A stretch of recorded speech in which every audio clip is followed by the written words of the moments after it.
Los Angeles is known for its graffiti, but it's also known for its soaring cost of housing and transportation, homelessness, and addiction. Even those that work two jobs sometimes can't make ends meet, and they depend on things like food banks to provide for their children and their families. Haler is a graffiti writer born and raised in Los Angeles, and we made patches of his two-letter throwy, and the proceeds are going to be going to the Los Angeles Regional Food Bank, which is an organization that's been providing meals to the hungry since 1973, serving over 900,000 people in the LA area each month, primarily those of low income, children, and the homeless. 97% of their revenue goes directly into providing food for these people that are shit out of luck or children born into conditions outside of their control. 100% of our Patreon profits for the month of September will be going to the LA Regional Food Bank and for Haler for helping us make this happen. All who donate via our Patreon will receive the Haler patch, as well as access to our members-only episode library. We got interviews from XSM, Les, Sean Crawford, Law 29, and more. The link to our Patreon is in the description of this episode, our Instagram, and our website. For those of you who don't know what we're about and what we've been up to, in the last 3 months, we've donated 100% of our Patreon proceeds to Charlie, Hurt One, and most recently, Bat. We donated $5K to Bat to help him pay his legal fees that he otherwise would not have been able to do. And it's really nothing short of a blessing to be able to use this platform as a means for helping people in need who otherwise wouldn't get the help. We don't take it lightly. None of it will be possible with all those who signed up and donated over the past few months, and we just got to say immense thank you sincerely and peace to all of you. Enjoy the episode. All right, we're live. Yo, thank you for coming on the show, Yeah, man. thanks, bro. For real, bro. It's kind of a trip. But, all right. So a lot of our fans are like people our age, or like people who are into graffiti, people who are into like hip hop and stuff like that. But just in case for anybody who doesn't know your story already and like the life that you've lived and all the stuff that you've been through, I'm just going to list a bunch of like some of the things that you've been through just to not be repeating, like has happened a lot of times. So like you're someone who's lived a life that a lot of people have not lived, that you only see really in movies or hear about in stories.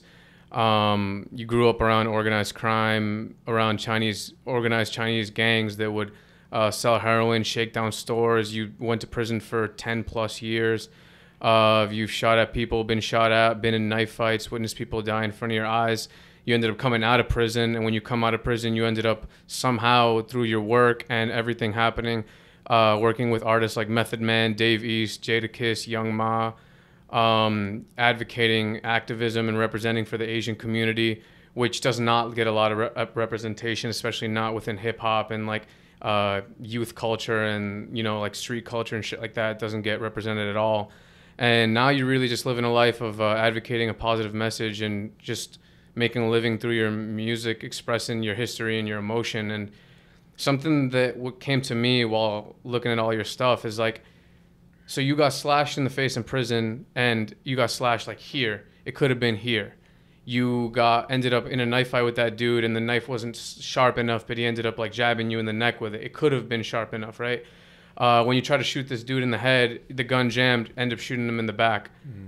So many things that happened that like they weren't like it was like why here instead of here? Why it jammed, and then a moment later it didn't jam. And all these things that went down, it's like, what are the chances? This is like an off chance that this just happened to happen. And all of those things would have been life-changing. You know, like 2 of them, you would have been dead probably, and another one, you would have ended up going to prison for way longer. Or who even knows? And my question is, like, what does this all mean to you? Do you think that there's a destiny in this life? Is there like Sean G always asks, like, is your destiny pre-written, or does China Mac have control over the things that are going down? What do you think about that? I think, I don't know. You know what I'm saying? Like, I don't know. I think destiny could be possible, or it just could be like, it just could be like, well, you know what? I do believe in destiny. I had to think about it a little bit. I do believe in destiny. And I do believe that, everything that I've been through is, a preparation for something else, right? So I don't know what that's going to be on. And if you would have asked me, like, would I be doing this, like, when I first came out of prison, I would have probably said no. You know what I'm saying? But So I don't know what's gonna happen, but I'm just going wherever I feel like life takes me. What do you mean by a preparation for something else? That sounds like, like a lot of people who are like, we had a podcast with this dude Enson Inoue, who's like a famous MMA fighter, and he talks about how everything that's happened in his life is a preparation for something else, and for him that something else is like facing death as a man. What do you mean by something else? You know what I mean? Like, I wouldn't be doing the things I'm doing if I didn't go through the things I went through. So, and in my case, I've been through, like, it's nothing like, different, but for a Chinese person, my story is really different. You know what I'm saying? So, I feel like I've been through all of that, everything that you just said, me experiencing all of that and experiencing much more.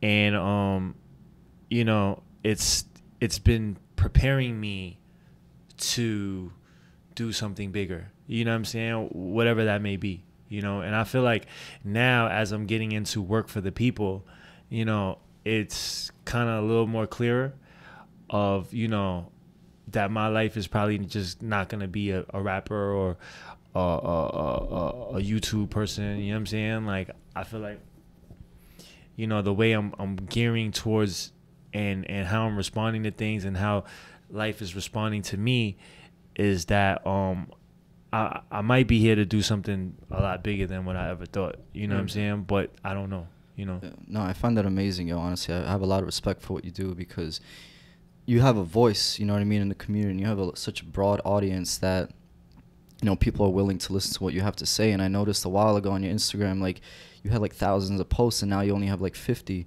And I was wondering about that, like, if you in a way are like starting a new beginning or something. Like, I was always, it's trippy that I get to ask you this now, you know what I mean? Is that what that was in a way? Yeah, like a change?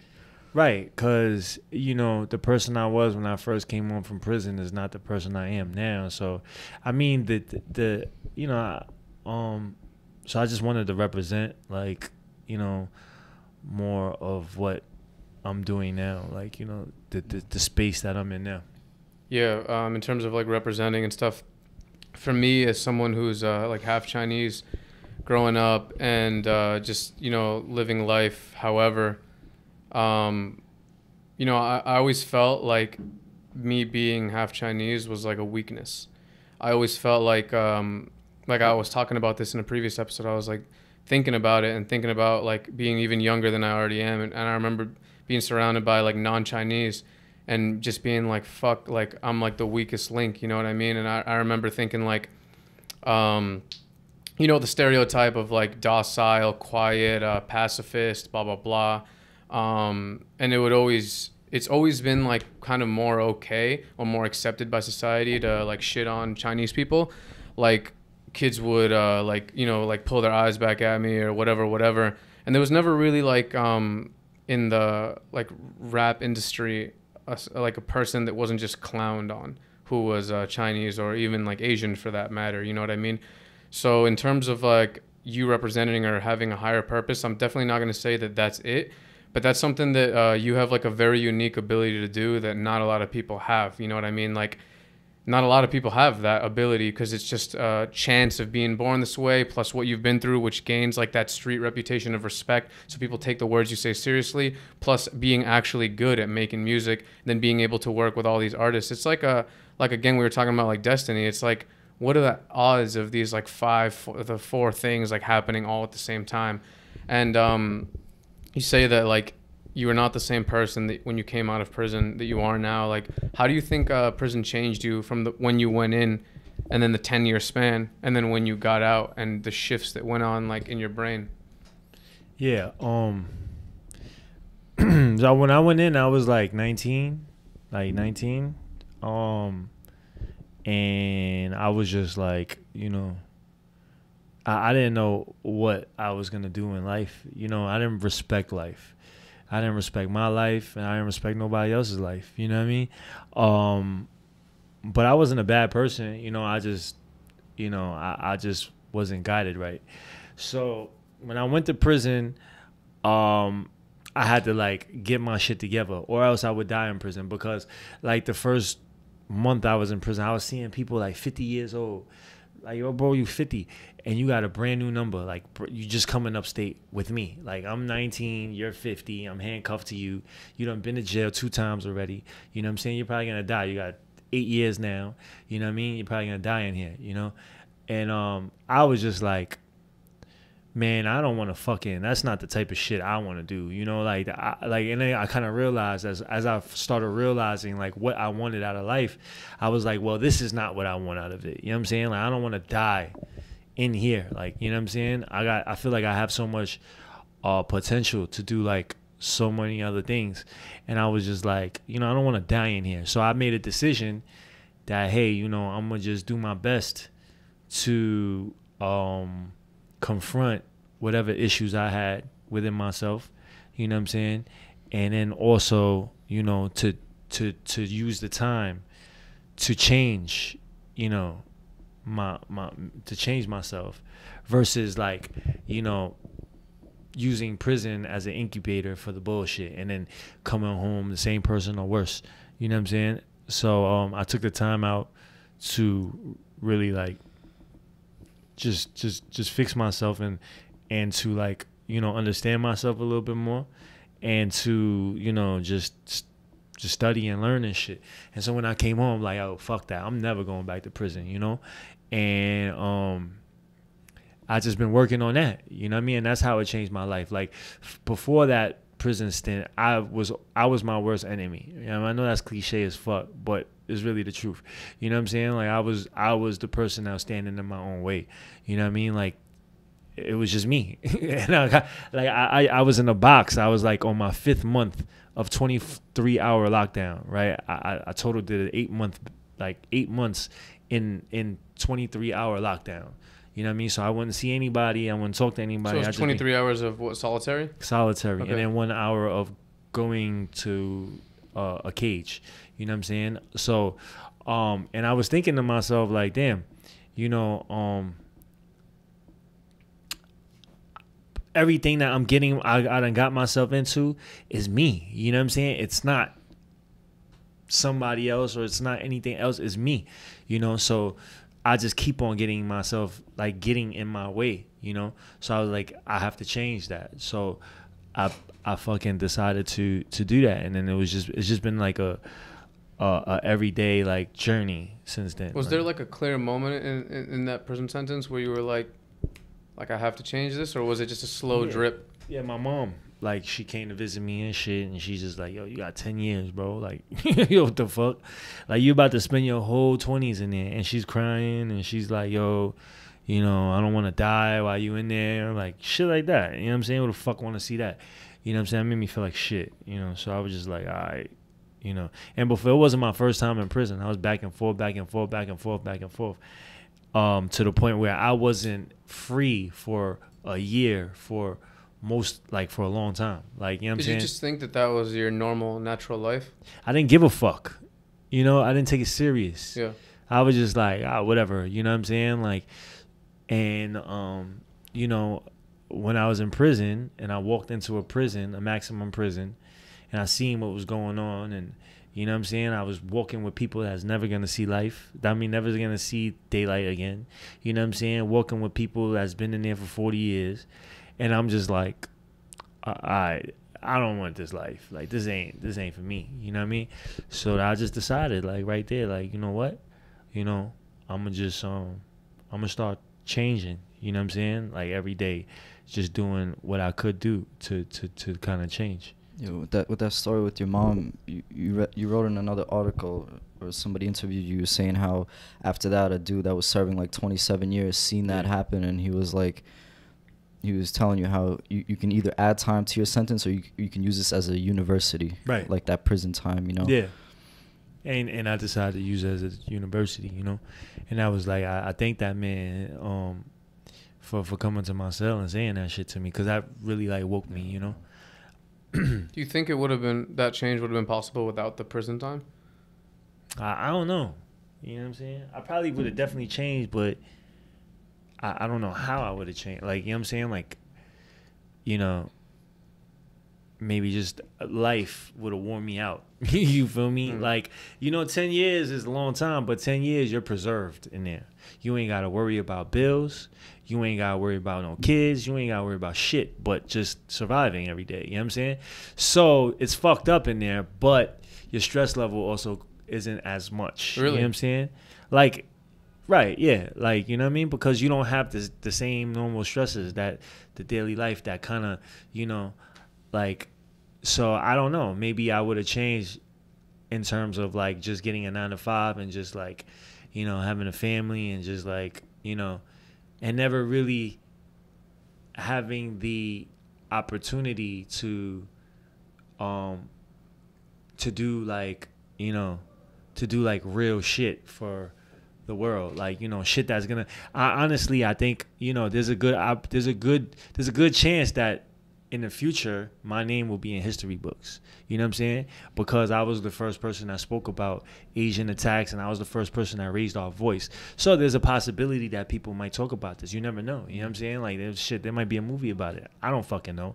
But right now we're living in it, so I don't know, right? But who knows? If I would have never went to prison, I probably wouldn't even have that, like, that drive. You know what I'm saying?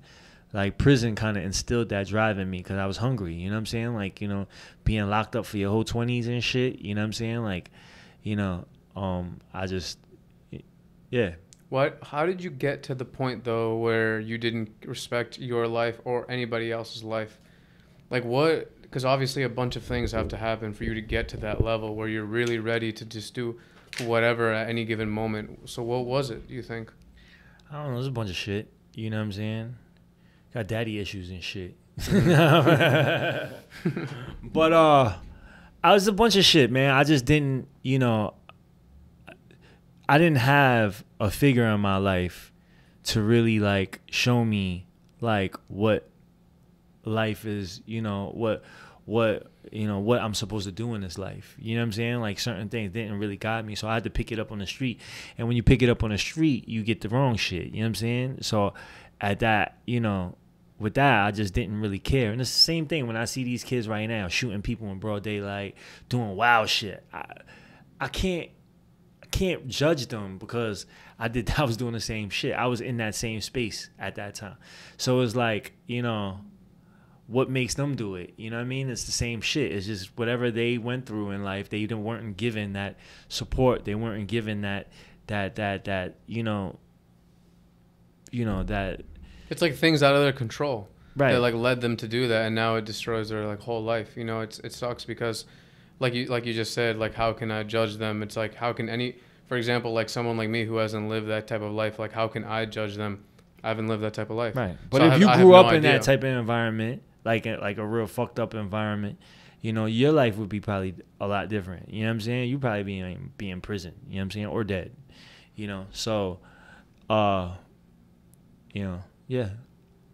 It's almost like it's all up to randomness because you're just born into whatever family and situation you're born into, and you have no choice about it. Right. And then that will pretty much dictate a lot of what happens to you in your life. And I feel like that there is like a deciding moment, like later on in life, where you, like, a lot of people end up having that switch and end up being like, nah, I'm gonna do this instead. And like but like without all the stuff that happens to them before that moment, then everything after wouldn't even be possible. Like, right. All the great things that they do and things that they accomplish, like none of it would happen. You know what I mean? I'm excited to see whatever. A lot of that shit is by chance. You know what I'm saying? Because it's like, you know, you go down a road and then, you know, instead of making a right, you make a left. You know what I'm saying? But that left, you meet this person, that person, and that person might change your whole life. So, you know, it really is by chance. It just depends on what turn you take, you know? Yeah, it's like they say, like, if two boats are going in a straight line, one of them moves like 3 degrees to the left. In 20 years, if they keep going, they're going to be in 2 completely different places. Right. And it's hard to be like people in boat A could look at people in boat B and be like, yo, you see? It's because they, you know what I mean? They did this, this, and this. But it's like, yo, it was such a small thing that led to 1,010,000 different other things. Right. It's crazy to me, like, the whole, like those 3 instances that I was talking about with, like, the gun jamming, the knife not being sharp enough, blah, blah, blah. Like, and I'm sure there's so much more. It's like, what are the odds of that? Knife not being, bro, that shit. That's crazy that I be forgetting that shit. Like I be forgetting, you know what I'm saying? But he hit me in my neck, and that shit was like, yo, when I tell you, bro, that shit was like this rusty. I was like, oh fuck, you know? Like if it was just sharper, I would have been dead. He would have put that shit through my neck, you know? So, you know, I didn't even think about that. I haven't thought about that in so long that you just brought that up. That like I'm like, fuck. Yeah. Do you ever have? Do you reminisce on these things or no? Not really. You try to just move forward. Yeah, I don't think about shit. Like, I don't let the past like, you know, fester. You know what I mean? That shit happened already. Mm-hmm. You know, sometimes I think about it. Like now, you brought it up. Like, oh shit, that's fucked up. But I move on. Like, I think that's a gift that I have. You know what I'm saying? That I don't stay in. You know, it's a gift and a curse. Cause you know. Do you feel like you've forgiven? I be just letting close the book on all of that. Right, yeah. Like as fast as the shit happen, as fast as I let shit go. You know what I'm saying? I don't really keep that shit close to me, you know?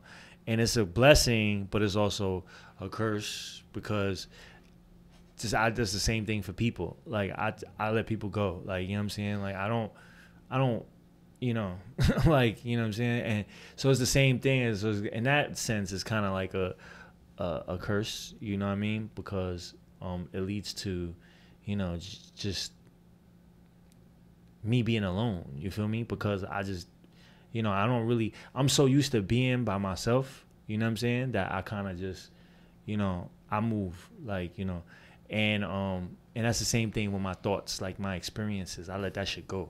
You know what I mean? I don't stick around too long for that shit, you know? And with that is like you limit the impact that fucked up experience has on your life. You know what I'm saying? Like if let's say I get into some shit, whatever happens, right?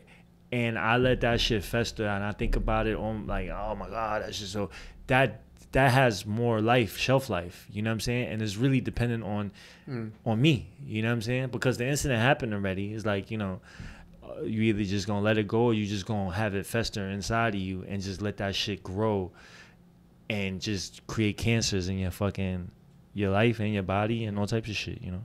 That's like pretty much what I do. I'll think about it and think about it and think about it and think about it, and like you said, it's becoming like a cancer inside of your body. But it's like I think it's like you should find a balance, because also if you forget too quickly, then maybe you won't learn the full lesson. Right. You know what I mean? Right. Yeah. That's it is a balance. It should be a balance. Right. How did you feel when you were I didn't know that you were in solitary for that at 23? That's like crazy. How did you feel when that was happening? And how old were you? Probably like 22. Okay. 21, 22. Yeah. I felt like a fucking, I don't know, bro. I felt like, I just felt like, I don't know, bro. I felt crazy. I was like, you know. How was the room? Was just like It's smaller than this. It's probably like a little smaller than this. And that you said that was at Rikers? Oh yeah. Yeah, we have someone who was on the show, and he was like a teacher at Rikers. He would like teach I think it's history, if I'm not mistaken, but and he talks about like trying to abolish the solitary confinement, they're trying to shut down. I think they shut it down. Yeah. They shut it down. Rikers Island? I don't know. I know they're trying to. Yeah. Yeah, and like how a lot of the people who are there only there for like a brief period of time, meaning like a year or two waiting for other things, or like moving in between there to another prison. And like I just heard so many things about that place and seen so many documentaries about how much of a fucked up place that place is. And like I don't know, it's just like, do you think that would be a solution? What? Like from someone who's been on both sides, like the inside and the outside, and have been to Rikers in particular, do you think that closing that place, what would be the solution to all this, to like stop these types of things from happening? Or is there no stopping it? What things?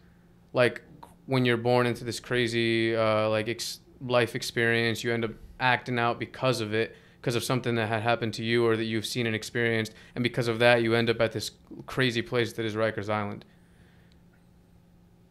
Do I think that abolishing like solitary confinement and Rikers Island as a whole is like a solution to the I don't issue? know. Some people need to be in jail, bro.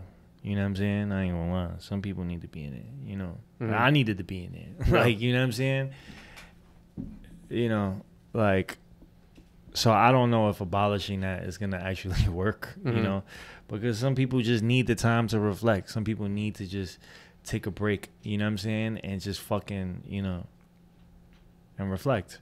So I do think that, you know, I wouldn't say that prison isn't, you know, you should abolish it, because what the fuck is gonna happen? Like, you know what I mean? Like, where's all, like, there are bad people out there, you know, Mhm. like Yeah, no, absolutely. there's some nasty people out there, you know what I mean? So what do you do with them? What the fuck, you know what I mean? So I don't know. I don't have the answer for that, you know. So when you were in there, were you already planning your projects and all that shit when you got out? Like, when did you start making music, and how did it happen that you ended up blowing up when you got out and stuff? Yeah, I was like, you know, last 2 or 3 years, I was just like, I gotta start figuring out what I'm gonna do. So I was just like, you know, I decided to do the music because I'm like, I don't know anything else. I don't know what the fuck else I'm gonna do. You know what I'm saying? I don't want to work for nobody because, you know, I know myself. You know what I'm saying? I probably end up robbing the store, wherever the fuck I'm working at. You know what I mean? So I was just like, you know, like the music shit I love, and it's something I could see myself like working tirelessly on, like, you know. And I was just like, all right, let me do that, and fucking, that's what I came home to do. And I don't know, I just started going viral and shit. You know, I did a video where I had like, you know, in Harlem, where I had like a bunch of people behind me and I'm rapping. That went viral. I went on Vlad TV, and I just started going viral from there. And I just kept on going. Were you writing while you were in prison? Actually, I wasn't. Yeah, I wasn't. Not like that, cause like prison kind of like zapped my creativity. You know, I didn't want to create. You know what I mean? Mm-hmm. And then. Yeah, because when you hear your songs and you hear like a lot of, depending on the song, obviously, but there's a lot of like mistrust in some of them, how you won't trust nobody, and you talk about like, you know, shit that you've been through, talking about like you have like mad friends who will do pretty much anything for you and stuff like that. What do you like? What is your writing process like? You talk about how you essentially it's like something that you'll work tirelessly on. How do you go about the making of these things and stuff like that? I just go in the studio, and then I'll fucking, like, it depends, you know? Like, sometimes I'll just go in the studio and, you know, whatever feeling I have, I just start, you know, working on that, expressing it. That's my process. Like, you know, I just, you know, I like to be, and I can't have too many people around. You know what I'm saying? I need to kind of be like me, engineer, maybe a couple people, that's it, you know? And yeah.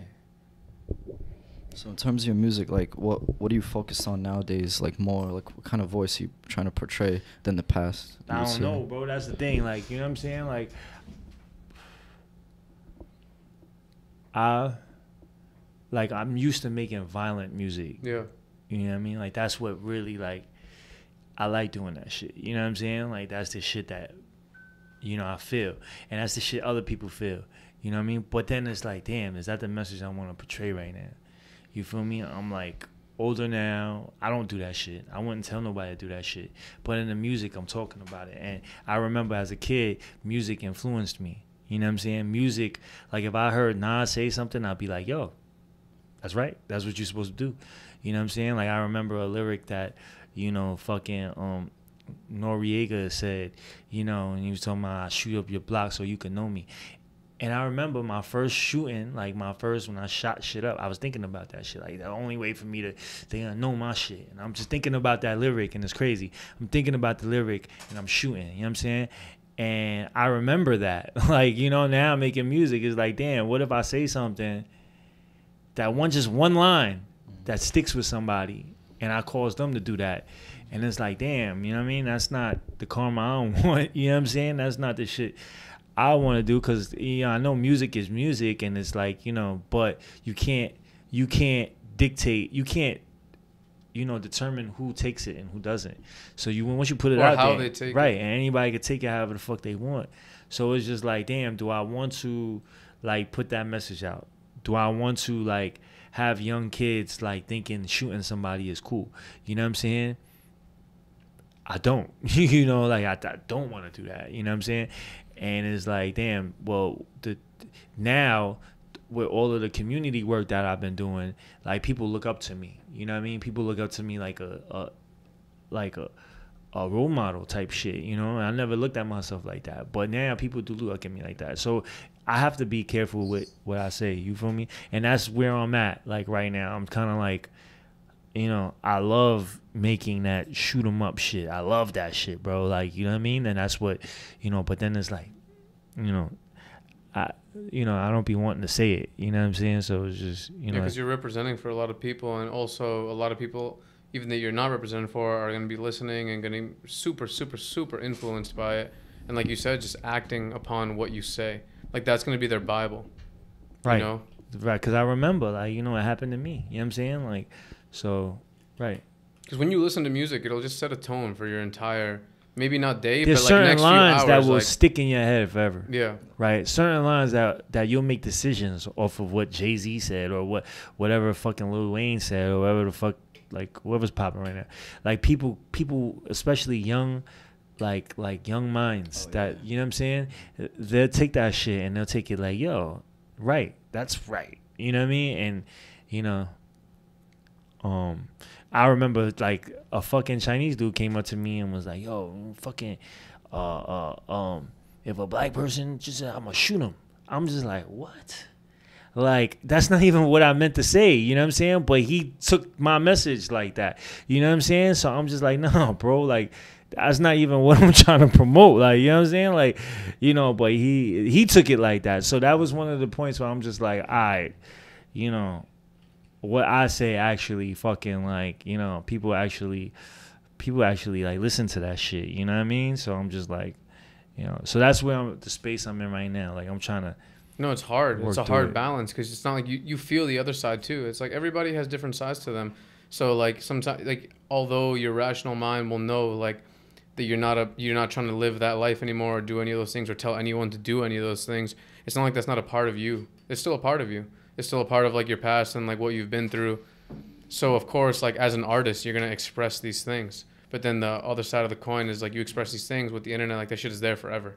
Mm-hmm. And mad like so many people are like some of your interviews have like they have millions of views. And collectively you have millions of views. Like millions of people have like imagine 1 million people standing there, and that's who has seen that. You know what I mean? Right. And my message is, you know, whatever it is. So it's like. Mm-hmm. So in terms of like your community work, what's up with that? Like when did you start, and what are you getting into? I started like a year ago when this is like coming up to a year. And I started because I seen an old Chinese lady was set on fire. They was attacked her, set her on fire. That shit fucking, you know, that shit like, what the fuck? You know what I'm saying? And what even pissed me more off is like the Asian people didn't even fucking like, there wasn't no outcry about it. It wasn't nothing. It was like, you know, what was that movie where it was like, the dude was on a boat with a tiger? I don't know. What's the name of the movie? This dude, he was stuck on a boat with a tiger. I think it was, I don't know, whatever. But I don't remember the name, right? But there's a movie where this dude was stuck on a boat with a tiger, and then they land on this land where it's like a bunch of these animals that they don't move, they don't run, they don't do nothing. They just all like just moving in one direction, and the tiger was just going around eating all of them, and they just wasn't moving. They just was allowing. And I was just like, yo, that's what the fuck we are, right? Like, the fuck? Like, we just, you know, just fucking letting people come and just do that shit to us. Like, you know what I mean? And I was just like, yo, what the fuck? Like, you know, and it just pissed me off to the point where I'm like, yo, I have to wake some people up. So I said it, and then it, you know, it people started, you know, there was all of the activism work, all of like the community, like the Asian Stop Asian Hate, all of that came after what I did. You know what I'm saying? So like, you know, I was able to spark that. You know what I'm saying? And that's something that I'm gonna die with. You know what I'm saying? That's something that I think that is more powerful. I needed to do that to kind of show myself that, hey, I know I did a lot of fucked up shit, but what I did good outweighs that shit. Like like 1,000. You know what I'm saying? So now with the I wasn't trying to be an activist. You know what I mean? I didn't even think about doing that. I didn't want to be called one. I just wanted to do what was right. You know what I mean? What I've been doing all my life. Like, I've been sticking up for my people all my life. You know what I mean? I go to an all-black school. There's just 3 fucking... Oh, Life of Pi. That's the name of the fucking... that's the name of the movie, Life of Pi. But shout out to Johnson. He just hooked me up with that. But... Did you go to an all-black school? There's just 3... Yeah, I went to schools where there's just like 3 Asian people. You know what I mean? And I started learning how to like, just demand respect. You know what I'm saying? But they were still doing it to other Asian, and I never felt like, I never felt comfortable just letting people do shit to my people. You know what I'm saying? Like, especially there's 4 of us, bro. Like, all right, y'all letting me live, but what about them? Like, you know what I'm saying? Like, and I always stepped up for them. I always, from school to prison to Rikers Island, like, like imagine Rikers Island, a Chinese kid, like, you know what I'm saying? Or Asian kid. They wouldn't get on the phone. People would take their fucking commissary.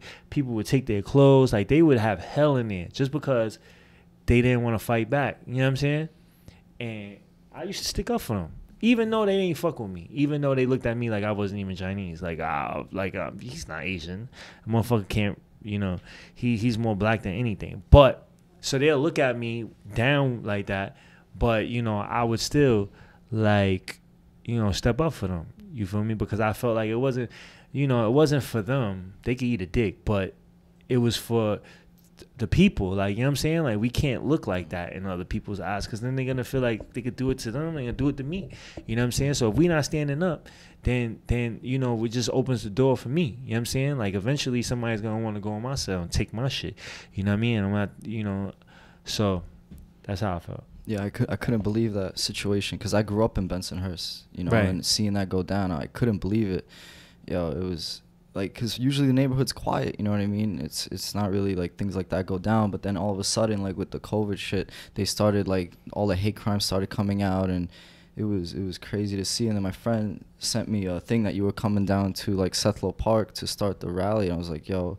And then I seen the videos that you guys marching down the street by, like, the 62nd precinct. Right. And I seen the fire in your voice and your eyes, and, like, not only you, but the Asians that you said, like, they never spoke up for anything. They're, like, right behind you screaming, and you see, like, the emotion pouring out of their faces, like, because they've lived a life with all this built up inside of them, and now they have a voice, and it's amazing to have you, like, as a leader of that, right? Because you're like a figure of confidence, in the music industry, and like a leader of confidence to this group of people that usually don't have a voice like that. You know what I mean? So I think that was an amazing thing, right? And that's what I meant by, like, what I went through prepares me for this, because I wouldn't have had that if I didn't go through group homes and juvenile homes and fucking, detention centers and Rikers Island. And so when you were going through all those things that you just named, I was right always now, the only Asian kid, bro. Yeah, were you afraid? Did you think of that? Like, yo, I'm the only Asian kid in here. I mean, of course I was afraid, but then, like, the turning moment for me was one day I was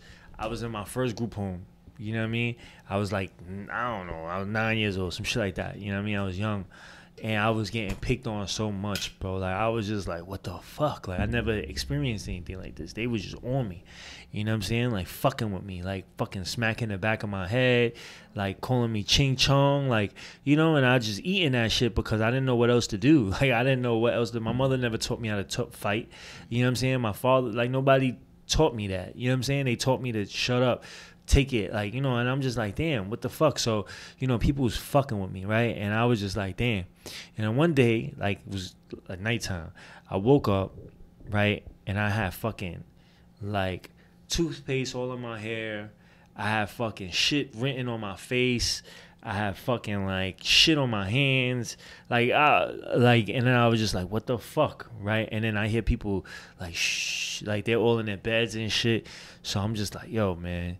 So I put my shoes on, and when I put my shoes on, I step in and shit's wet. You know what I'm saying? And then somebody in the bump was like, oh, he stepped in piss. And I was just like, what? And I was just started crying and shit. And I'm just like, fuck. And then I just walked into, so for like a good 20 seconds, I was just standing there, like, didn't know what to do. And I was just like, you know, I was just like, and then I walked into the staff room, right? And this motherfucker sitting there, you know, reading a newspaper or some shit. And I go to him, and I'm like, you know, I go in the door, and he's like, what's up? And I'm like, yo, you know, they just fucking, like, put shit all on me. Like, you can see, like, I had shit on my hair. Like, yo, they just fucking, I'm crying. And then he's just looking at me, right? And then he's giving me this look for, like, a minute. Like, wow. And then I'm just like, you know, and he's like, yo, you know, this shit is never going to stop until you start fighting back. And he picked the newspaper up and started fucking reading again. And then I'm just like, what the fuck? Like, you know what I mean? Like, I went back into the room, same room. I couldn't move to another room, so I had to go back on my bed. I had to sleep, you know what I'm saying? And I didn't sleep, but I was just like laying there like, fuck, like, you know what I mean? So then that message started registering in my brain, you know? And then the next day, I was just like, you know, thinking about it, contemplating about what he said to me. You know what I'm saying? And then, like, you know, 2 days later, somebody called me, like, Ching Chong, right? Like, like, Ching Chong, like that shit, right? And then he came up to me doing the Ching Chong shit. And then I just punched him. You know what I mean? I punched him. And then, you know, we started fighting. He fucked me up. You know what I mean? Like, I had a black eye and shit. You know, he banged my fucking head on a locker. You know, I got a fucking scar on my head for that shit. Like, he fucking had stitches on my head. He banged my head on a locker. You know what I mean? But and after that shit, but I noticed, like, you know, people was laughing I got fucked up, but I noticed that people kind of like was like, all right, you know. And then next time I did it again. You know what I'm saying? That the next time was in the van. We was going somewhere, and somebody said something. I punched him, but this time I didn't just punch him once. I punched him like 4 or 5, like bing, bam, boom, bing. And we was in a van, a moving van, and we fighting, boom, boom, boom, boom, like, you know what I'm saying? And then, like, all the kids was like, oh, shit, like, you know what I'm saying? And after we fought, everybody was like, oh, you got fucking, like, the kid had a little black eye and shit, and it was like, oh, shit, the Chinese kid fucked him up, like, you know what I mean? Like, that shit. And then after that, I started getting the respect, you know what I'm saying? And I'm just like, oh, that's what I gotta do. You know what I'm saying? So I just started just fighting, you know what I mean? And I used to lose a lot, you know, but I used to have a black eye the whole time, you know what I mean? But people started respecting my shit, you know what I'm saying? And then that was it. Yeah, you really can't, like, in this society be, like, just a pacifist the whole time. There's no way around it. Like, if you do that shit, like, you're just gonna get stepped on. Especially, like, if you're going to, like, well, if you're in a group home, I can't even imagine. But, like, even just being in, like, high school, middle school, whatever, like, that's, like, a thing. Like, if you're a young teenager and people know that you'll fight about whatever, like, everyone's going to respect you more. And I know mad, like, of, like, my Chinese friends who, like, they have a lot of built-up rage from just getting straight up joked on for mad long. And continuously, and it's like the same jokes, and like it just builds up and builds up and builds up inside until like these people explode, bro. And then like if they do something next level crazy, then they're looked at as insane or like trouble, like whatever. But in reality, it's just like what everything is, which is just like you said in one interview about that dude that this is just a reaction to like something that was done to that person. Right. And it's like let's say that you were to get in trouble for causing a fight because they called you a name and like you threw the first punch, like, but it's really not that. That's like we're looking at things like isolated instances, like he got called a name, he snuffed him right away. But no, it's like he got like a whole life of craziness. Right. And then you like lash out, but it's like, what else are you supposed to do? But this is what I'm saying. The key to it is not to let it build up. You know what I mean? The key to it is to check that shit at the door. You know what I'm saying? Like, as long as we check it, you know, do something, you know, then, you know, it doesn't build up. You know what I mean? it's when we just fucking let it go and just keep on doing it, and then that's when the shit just builds up. But if we check it at the door, if we know when somebody does something we don't like, you know what I'm saying? So it's you know, we need to, when that happens, we need to say, hey, you know, eat my dick. Like, you know what I'm saying? Whatever the fuck you're going to say. Well, what would you say to someone who's young listening to this, who knows that they should do something, but they have so much fear inside because they've never, you know, how you had that breaking out moment? Well, they haven't had theirs yet. They have so much building up inside, but they have so much fear because they're like, I'm just going to get my ass whooped in front of everybody. Right. Well, you get your ass whipped. You know what I'm saying? Like, and that's the thing. A lot of Asian people just scared. They're scared to get beat up. They're scared to get in trouble. They're scared of this. They're scared of that. They're scared of what their parents are going to say. They're scared of getting kicked out of school. They're scared of all of that. You know what I mean? But like you said, there has to be some type of, you know, whatchamacallit, like a medium. You know what I'm saying? You can't be scared like that all your life. Like, you know what I mean? Sometimes you just gonna have to put your shit out there, bro. Like, you know, if you're getting picked on and you don't like it, then, you know, you're gonna have to step up. You know what I'm saying? And that's something that more Asian people, or not even just Asian people, but people that go through that shit need to start, you know, looking at it like, yo, listen, sometimes some things are worth getting arrested, bro. Like, you know what I'm saying? Like, you know, an arrest ain't gonna fucking, you know what I mean? It's gonna fuck up some things, but, you know what I mean? You rather just fucking, you know, I don't know, bro. Some things is just like, you know, some things is worth the trouble. You know what I mean? Some things ain't. Some things aren't. You know, you just gotta decide what is and what isn't. And when that happens, you know, don't let fear is, you know, no, being brave is not the absence of fear. It's just being able to still move forward, you know, in the presence of fear. You know what I'm saying? So fear is always going to be there. That shit is like, you know what I mean? That shit is instinct that we all have. Is not going to, but, you know, as you learn to, you know, to face that fear, you'll see that, you know, that it's not that, you know, it's really not that bad as you thought it was going to be. You know what I'm saying? Not every fight you're going to end up going to jail, bro. Like, you know what I mean? Somebody punch you punch them, like, you know, fight them. Like, it's not necessarily that you're going to go to jail, bro. Like, you know, 9 times out of 10, you're not going to go to jail. It's like the anticipation of that event is worse than the actual event itself. Right. Yeah. You know what I'm saying? What's next for you? Like, what do you have working on, and where can people go to find you and support you in whatever way they can? What's next is I'm working on an album. I'm working on a tour, a California tour.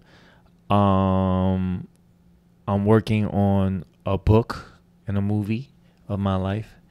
I'm working on a couple shows that, you know, like some reality shows. I can't really talk about it, but some of those, you know what I mean? And you can go to ChinaMacOnline.com. That's my website. Instagram at China Mac. YouTube, China Mac TV. Yo, thanks for coming on the show, bro. I just want to say that, like, it's been an amazing experience being able to hear your stories and hear about, like, the struggles and pains and the victories that you've gone through and how you come out with, like, a positive message for the people on the other side. So thank you, bro. No doubt. Thank you for having me, bro. Yeah, I really respect what you got going on, man. I can't wait to see this book come out. Like, me too, man. The movie, man. Holy That's shit. That's gonna be nuts, bro. That movie gonna be crazy. Can't wait, man. Yo, thank you so much. Much love, y'all. Peace.